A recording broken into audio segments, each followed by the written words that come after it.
வேகமும் பொறுமையும். பட்டுவின் கதை.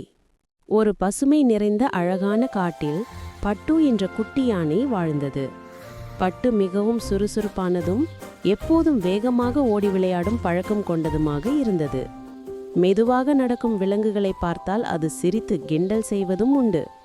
ஒரு நாள் பட்டு வேகமாக ஓடிக்கொண்டிருந்த போது அமைதியாக நடந்து கொண்டிருந்த ஒரு மான் அருகில் வந்தது. கவனிக்காமல் ஓடியதால் பட்டு தடுமாறி கீழ் விழுந்தது. மான் அன்புடன், பட்டு, வாழ்க்கையில் அவசரம் வேண்டாம், பொறுமையுடன் நடந்தால் தவறுகள் குறையும் என்று சொன்னது. பட்டு அதை பெரிதாக எடுத்துக்கொள்ளாமல் மீண்டும் ஓடிச் சென்றது. சில நாட்களுக்கு பிறகு பட்டு காட்டில் விளையாடிக் கொண்டிருந்த போது திடீரென்று ஒரு ஆழமான பள்ளத்தில் விழுந்தது. வெளியே வர முடியாமல் பட்டு பயந்து உதவி கேட்டது.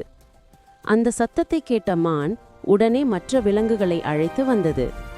எல்லோரும் சேர்ந்து மரக்கிளைகள் மற்றும் கொடிகளை பயன்படுத்தி பட்டுவை பாதுகாப்பாக வெளியே எடுத்தார்கள். பட்டு மிகவும் நன்றி உணர்ச்சியுடன் மானிடம் மன்னிப்பு கேட்டது.